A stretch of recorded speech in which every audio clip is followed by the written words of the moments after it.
नमस्ते दोस्तों, आप सबका बहुत बहुत स्वागत है आज की इस वीडियो में।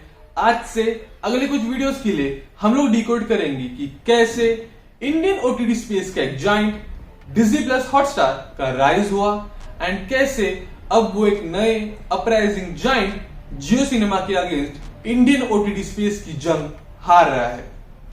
इसके पीछे ना कई रीजंस है जो ना सिर्फ इंडिया से रिलेटेड है बल्कि ग्लोबल स्पेस से भी रिलेटेड है, क्योंकि डिज्नी एक ग्लोबल कंपनी है। तो आइए देखते हैं। लेकिन आगे बढ़ने से पहले आप सबसे एक सवाल है। संडे को मिली हुई हार यानी कि 19 नवंबर को जो इंडिया वर्सेस ऑस्ट्रेलिया के वर्ल्ड कप फाइनल में इंडियन क्रिकेट टीम को हार्ट ब्रेकिंग लॉस हुई, वो आप सब ने कहां देखी? स्टार स्पोर्ट्स पे देखी या फिर हॉटस्टार पे देखी? कमेंट बॉक्स में जरूर कमेंट करना। और अगर आपने वो मैच स्टेडियम में भी जाके देखी हो तो आप स्टेडियम भी लिख सकते हो, लेकिन कमेंट करना जरूरी है। और अगर आपको मेरी वीडियोस पसंद आती हो तो प्लीज चैनल को सब्सक्राइब कर देना, मेरी वीडियोस को लाइक भी कर देना और अपने दोस्तों का शेयर भी कर देना। तो लेट्स स्टार्ट। चैप्टर 1, कहानी की शुरुआत। वैसे भी हॉटस्टार की कहानी जानने से पहले हमें इंडियन क्रिकेट और आईपीएल की कहानी जानना ज्यादा इंपॉर्टेंट है, क्योंकि भले ही ये कहानी हॉटस्टार की हो, लेकिन इस कहानी का असली हीरो और बाजी मारने वाला आईपीएल एंड इंडियन क्रिकेट ही है। और ये चीज आपको सीरीज के एंड तक पता चल ही जाएगी। और जब कभी आपको रियलाइजेशन हो कि इसका असली हीरो आईपीएल है तो प्लीज कमेंट बॉक्स में लिख देना कि राजीव तूने बराबर बोला था। तो दोस्तों, आईपीएल चालू हुआ 2008 में और 2010 में आईपीएल पहला स्पोर्टिंग इवेंट बना जो लाइव ब्रॉडकास्ट हुआ यूट्यूब पे। लेकिन इसका मतलब ये नहीं कि आईपीएल टीवी पे दिखाया ही नहीं जा रहा था। आईपीएल की टीवी राइट्स 2008 से 2017 तक के लिए सोनी नेटवर्क्स ने खरीद लिए थे, क्योंकि उस टाइम पे इंडिया में टीवी का पेनिट्रेशन बहुत तेजी से बढ़ रहा था। अब 2012 आते आते इंडिया में 4G भी ऑफिशियली लॉन्च हो गया था। वैसे तो उस टाइम पे 3G भी 2G की तरह चलता था, लेकिन पेपर पे 4G भी लॉन्च हो गया था।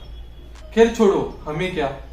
लेकिन जब इंटरनेट के प्रोस लोगों को दिखने लगे, उसी वक्त स्टार इंडिया को इसमें एक अपॉर्चुनिटी लगी। उन्होंने अपने starsports.com पे आईपीएल की लाइव स्ट्रीमिंग चालू कर दी, एंड वो भी फ्री ऑफ कॉस्ट। क्योंकि भले ही टीवी के राइट्स सोनी नेटवर्क्स के पास हो, लेकिन आईपीएल के डिजिटल राइट्स स्टार इंडिया के पास थे।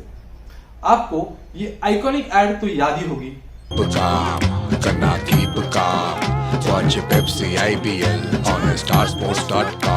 starsports.com का रेस्पॉन्स देख स्टार इंडिया को लगने लगा कि उनको उनका गेम एक लेवल ऊपर बढ़ाना पड़ेगा। तो 2015 के ओडीआई वर्ल्ड कप के जस्ट पहले उन्होंने अपना हॉटस्टार ऐप लॉन्च कर दिया, जिसमें उन्होंने उस साल का ODI world cup free of cost live stream की। और वो लोग सिर्फ ओडीआई वर्ल्ड कप तक ही नहीं रुके, बल्कि उस साल की आईपीएल भी उन्होंने उस ऐप में free of cost live stream की, जिसके चलते इंडिया में Hotstar go to cricket watching platform बन गया। चैप्टर 2, जियो की टेलीकॉम क्रांति। इंडिया में सितंबर 2016 के पहले अगर आप कॉस्ट पर जीबी देखोगे, जैसे आपके स्क्रीन के सामने दिख रहा होगा, तो it used to cost around 225 rupees पर जीबी। लेकिन जियो की एंट्री के बाद यही कॉस्ट 225 रुपए से गिरकर 10 से 15 रुपए तक पहुंच गया। And it was a big deal, क्योंकि अगर आप देखोगे तो सितंबर 2016 के पहले जो भी डेटा के प्राइसेस थे वो एक अपर मिडिल क्लास व्यक्ति के लिए भी समवॉट अनअफोर्डेबल थे। लेकिन अब अचानक से वो लोअर क्लास के लिए भी अफोर्डेबल बन गए, जिसके चलते it gave rise to a massive video consumption in India. और इंडियन पब्लिक को क्या पसंद है?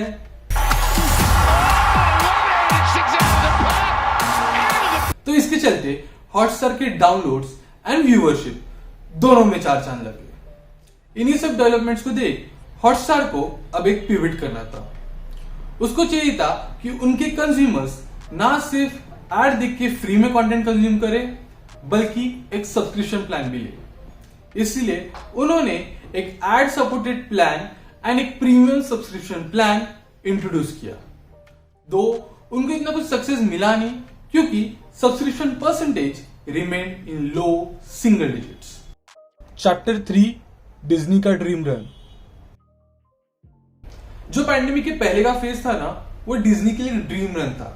वेट राजीव, हम लोग तो हॉटस्टार एंड जियो की बात कर रहे थे, तो इसमें डिज्नी का से आगे बीच में? कोई बात नहीं, पूरी बात सुन लो, पूरी बात समझ लो। आई एम प्रीटी श्योर कि इन सब के तार एक दूसरे से कैसे जुड़े हैं आपको क्लियर हो जाएगा, ट्रस्ट मी। तो ये जो ड्रीम रन था ना, उसमें डिज्नी के लिए जो भी राइट हो सकता था वो सब हो रहा था। उनकी प्रोडक्शन की हर एक हॉलीवुड मूवी टॉप ग्रॉसर बन रही थी, उनके थीम पार्क्स ऑलमोस्ट फुल रहते थे, एंड जो कंपनी को हेड कर रहे थे that is CEO Bob Iger, उनको one of the best CEOs माना जाता है अमंग ऑल फॉर्च्यून 500 कंपनीज। अब इसी ड्रीम रन में वॉल्ट डिज्नी ने $71 बिलियन देकर 21st सेंचुरी फॉक्स स्टूडियोज से ग्लोबली उनके एसेट्स खरीदे, जिसमें उनका Indian business that is star India भी शामिल था। अब स्टार इंडिया के अंडर आते हैं बहुत सारे TV networks, like Star TV का पूरा नेटवर्क आ जाता है, Star Plus, Star Sports, Star Bharat etcetera. उनकी movie production arm that is Star Studios and उनका स्ट्रीमिंग प्लेटफॉर्म हॉटस्टार। अब आफ्टर एक्विजिशन ये सब सीधा डिज्नी को ओनरशिप में आ जाता है। इसी के बीच सीईओ बॉब आइगर को यह बात पता रहती है कि मीडिया इंडस्ट्री का फ्यूचर इज इन स्ट्रीमिंग, तो वो नवंबर 2019 में डिज्नी का खुद का streaming platform Disney plus USA में लॉन्च कर देते हैं, और इंडिया में स्टार इंडिया के बिजनेस के पूरे एक्विजिशन प्रोसेस कंप्लीट होने के बाद अप्रैल 2020 में डिज्नी प्लस हॉटस्टार के रूप में अपने पैर इंडियन मार्केट्स में भी जमा लेते हैं। अब कोविड के टाइम पे तो इंडियन लोगों को डिज्नी का कंटेंट पसंद आ रहा था। डिज्नी स्टूडियोज के मूवीज, पिक्सर के एनिमेटेड मूवीज का क्रेज बच्चों में बहुत था। मार्वल स्टूडियोज की मूवीज जैसे कि एवेंजर्स की पूरी movie series and star Wars की सीरीज, ये सब भी डिज्नी प्लस हॉटस्टार पे अवेलेबल थी, एंड उस वक्त तो HBO का कंटेंट भी डिज्नी प्लस हॉटस्टार पे अवेलेबल था। तो इतने पूरे बुके ऑफ कंटेंट में लोगों को डिज्नी प्लस हॉटस्टार का सब्सक्रिप्शन लेना एंड उनका जो कंटेंट था वो बहुत पसंद आ रहा था। लेकिन एक कैच होता है, कोई भी इंडियन फॉरेन कंटेंट एक लिमिट तक ही देखता है, उसके बाद उसको कुछ ना कुछ इंडियन तड़का, इंडियन मसाला चाहिए रहता है, एंड यही मेन प्रॉब्लम होती है बहुत से फॉरेन कंपनीज की इंडियन मार्केट्स में। चैप्टर 4 डिज्नी का गूफ अप। अब स्टार इंडिया के बिजनेस एक्विजिशन के बाद जो भी डिसीजन मेकिंग पावर रहती है वो सीधे वॉल्ट डिज्नी के हेडक्वार्टर्स पे पहुंच जाती है। अब वॉल्ट डिज्नी छोटी मोटी कंपनी थोड़ी है, वो दुनिया की सबसे बड़ी मीडिया कंपनी है, तो ऑब्वियसली किसी को भी थॉट आते ही होगा कि वो हमसे बेटर मैनेज कर पाएंगे, हटके कंटेंट स्ट्रेटेजी लेके आएंगे जिसकी वजह से ग्रोथ बहुत ज्यादा होगी। लेकिन जब ऊपर की मैनेजमेंट ही हिली पड़ी हो तो आप ऑन ग्राउंड कुछ काम एक्सपेक्ट ही नहीं कर सकते। अरे कहना क्या चाहते हो? सीईओ बॉब आइगर के टेन्योर में डिज्नी का एक ड्रीम रन था एंड उनका यही टर्म खत्म हो रहा था, एंड एक नए सीईओ बॉब चेपेक जो उनके द्वारा ही चुने गए थे वो टेक ऑन कर रहे थे। अब इस कहानी में एक ट्विस्ट है, जो डिज्नी का बोर्ड था और उनके शेयर होल्डर्स, उनको बॉब आइगर को डिज्नी से सीधा एग्जिट मारने देना नहीं था, तो उन्होंने क्या किया, उन्होंने एक नई पोजीशन ही बना दी कंपनी में, एक ad hoc position, executive chairman करके, जिसका काम था सीईओ के ऑपरेशंस को ओवरव्यू करना। समझ रहे हो ना? अब ऐसी कॉन्स्पिरेसी थियरी है कि बॉब चेपेक एंड बॉब आइगर के बीच में कुछ अनबन वगैरह हो गई, लेकिन इससे हमें क्या, हमें तो साफ नतीजा दिख रहा था। ऑन ग्राउंड डिज्नी लॉस में जा रही थी, क्योंकि जो डिज्नी के थीम पार्क्स थे वो कोविड के कारण बंद थे। उनकी प्रोडक्शन की कोई भी मूवी बॉक्स ऑफिस पे जादू नहीं कर पा रही थी, एंड उनका जो खुद का डोमेस्टिक मार्केट है दैट इज यूएस मार्केट, उसमें स्ट्रीमिंग प्लेटफॉर्म्स का एक अलग ही लेवल का कटथ्रोट कंपटीशन था, जिसमें अमेजॉन, गूगल, फेसबुक यानी कि मेटा, एप्पल एंड नेटफ्लिक्स जैसे दिग्गज शामिल थे, जिनको कितना भी पैसा जाए, यानी कि कितना भी कैश बने, उससे उनको कुछ फर्क नहीं पड़ता था। उनको सिर्फ एक बात से फर्क पड़ता था कि उन्होंने कितना मार्केट शेयर कैप्चर किया। और यहाँ इंडियन मार्केट्स की तो बात ही नहीं रही है, क्योंकि यहाँ जियो अपना एक अलग ही बॉम्ब फोड़ने वाला था। चैप्टर 5, जियो सिनेमा की धमाकेदार एंट्री। जब सितंबर 2016 में जियो लॉन्च हुआ तो जियो ने अपने टेलीकॉम सर्विसेज के साथ साथ अपने कुछ एप्स भी लॉन्च कर दिए, जैसे कि जियो टीवी, जियो मीट, जियो सिनेमा एक्सेट्रा। अब इन्हीं सब एप्स में से जियो सिनेमा एक गेम चेंजर बनने वाला था। रिलायंस के चेयरमैन मुकेश अंबानी के कुछ सीरियस प्लान्स थे about expansion in streaming business, and इसके लिए उनके पास बहुत पैसे थे, क्योंकि तेल का बिजनेस एक नंबर चल रहा था।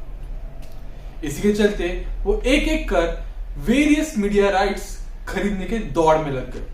उनका सबसे पहला मूव था फीफा वर्ल्ड कप 2022 के मीडिया राइट्स खरीदना, और वो उन्होंने 450 करोड़ रुपए में खरीद लिए। एंड राइट्स खरीद के किया क्या, उन्होंने जियो सिनेमा पे free of cost live stream करवा दिया पूरा वर्ल्ड कप। एंड वो स्टेप ना सिर्फ जियो के सब्सक्राइबर्स के लिए था, बल्कि फॉर ऑल टेलीकॉम ऑपरेटर्स, जिसका रिजल्ट ये हुआ। पहली बार भारत में एक स्पोर्ट्स इवेंट के लिए डिजिटल रीच टीवी से बढ़कर हुई, जिसके चलते highest daily active users 3.5 crore तक पहुंच गए। एंड इससे जियो को बहुत फायदा हुआ, क्योंकि 50 से भी ज्यादा ब्रांड्स ने सिर्फ फीफा वर्ल्ड कप के इवेंट में एडवर्टाइजिंग की। जस्ट इमेजिन कि जियो सिनेमा ने फीफा वर्ल्ड कप में ही इतना दमखम दिखाया था, तो सोचो आईपीएल में क्या होने वाला था। चैप्टर 6, आईपीएल राइट्स के लिए रिकॉर्ड बिडिंग। अब तक आपको पूरा सिनेरियो क्लियर हो ही गया होगा कि डिज्नी एंड जियो की क्या हालत थी एंड वो किस माइंडसेट में थे। डिज्नी की खस्ती हालत देख उनके शेयरहोल्डर्स उनसे profitability and cost cutting demand करने लग गए। एंड यहाँ जियो अपने एक्सपेंशनिस्ट माइंडसेट के साथ राइट्स पे राइट्स लिए जा रहा था। अब इन्हीं माइंडसेट के साथ ये दोनों companies along with some other companies आ जाते हैं आईपीएल मीडिया राइट्स के बिडिंग के लिए फॉर 2023 to 2027। अब इसमें रिकॉर्ड बिडिंग होती है, जहां डिज्नी स्टार 23,575 करोड़ की बिड करके टीवी राइट्स अपने नाम कर लेता है। एंड वही Viacom 18 that is Jio TV से भी ज्यादा पे करके दैट इज 23,758 करोड़ की बिड करके आईपीएल के डिजिटल राइट्स अपने नाम कर लेता है। इन शॉर्ट, डिज्नी स्टार अपना पूरा जोर लगा देता है टू बाय आउट आईपीएल के TV rights, and Viacom 18 that is Jio अपना पूरा जोर लगा देता है टू बाय आउट आईपीएल के digital rights. And to be honest, ये बिडिंग सीरियसली बहुत ओवर प्राइस्ड है, क्योंकि स्टार इंडिया ने जो अप्रोक्सीमेटली 16,000 करोड़ रुपए पे किए थे for IPL media rights from 2017 to 2022, उसमें भी वो लोग इतना प्रॉफिटेबल नहीं हो पाए। एंड अब तो क्या ही बताओ, अब प्राइस ऑलमोस्ट 3x हो गए हैं टू 49,000 करोड़ रुपीस। खैर, इसके फाइनेंशियल इंप्लीकेशंस के बारे में हम जरूर बात करेंगे, एंड ऑल्सो बात करेंगे कि what's the way forward for Jio and Disney. Next video. I know ये वीडियो बहुत लंबी बन गई है, इसलिए आज के लिए बस इतना ही रखते हैं, लेकिन ये तो बस शुरुआत है। ये वीडियो बनाने के पीछे मेरा एकमात्र गोल था कि मेरे व्यूअर्स को पूरी टाइमलाइन समझ में आए, जिसके चलते जो हम अगले वीडियो में डिज्नी के फाइनेंशियल नंबर्स में डीप डाइव करेंगे, उससे आप सब रिलेट कर पाओगे।